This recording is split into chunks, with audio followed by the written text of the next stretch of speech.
Unless climate action is swift and dramatic, future upheaval will be catastrophic. This is a quote from the article that will be summarized in the following presentation. My name is Marissa Ballestero, and I'm a civil and environmental engineering student. My focus is on the environmental side of civil engineering, and climate change is something that is very pertinent these days, and you hear a lot about it in the news, and whether people believe it to be true or not. So that's something that I have an interest in pursuing in the future and studying it through the engineering aspect.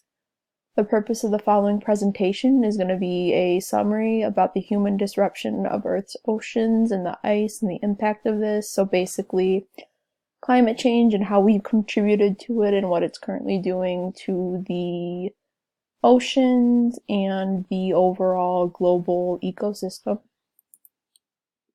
So the structure of the following presentation is going to be a discussion, which will consist of 3 main points from the article, the 3 main takeaways, and discussion about what each of those are. So basically, 3 of the most important things mentioned about the topic and the different facts about it.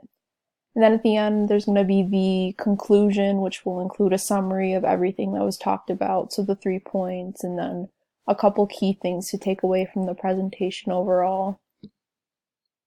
So the first main discussion topic from the article is about climate changes and the impacts that we are currently experiencing from it. The first impact is warmer global temperatures overall. So on average, the global temperature has risen about 1.8 degrees Fahrenheit, and this is in terms of pre-industrial, industrial revolution temperatures. So as we have advanced in our technologies and our industry, we have caused very severe impacts on the environment and the global temperature.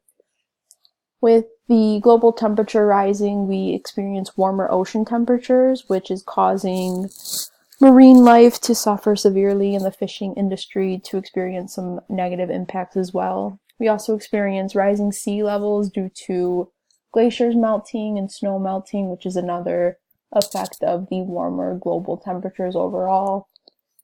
Due to rising sea levels and all the melting of the glaciers, we are experiencing bouts of historic flooding, which can lead to landslides. And then in areas with the snow, because of the temperature, we do experience far more avalanches than we used to.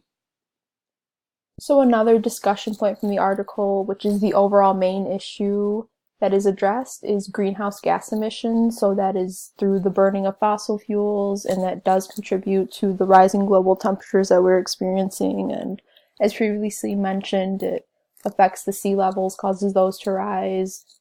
And then we do experience the warmer ocean temps as well, which causes the loss of marine life. The coral reefs are also affected by the warmer ocean temps, and within the next 100 years, the article mentioned, 90% of the coral reefs will be lost, and this is something that we are not able to avoid at this point due to how much the temperatures have risen and will continue to rise. The final thing that the article really addressed was what needs to happen in order to slow down the climate change, and that is swift and decisive governmental action. So things such as implementing new policies to limit the use of fossil fuels and limitations on energy, infrastructure in the industry, and the preservation of the ecosystems in general. To conclude, climate change has already negatively impacted the environment on a huge global scale. Greenhouse gases do need to reduce before it is too late, and the government intervention needs to happen to reduce these greenhouse gases. So that is through policies and limitations that need to be put in place.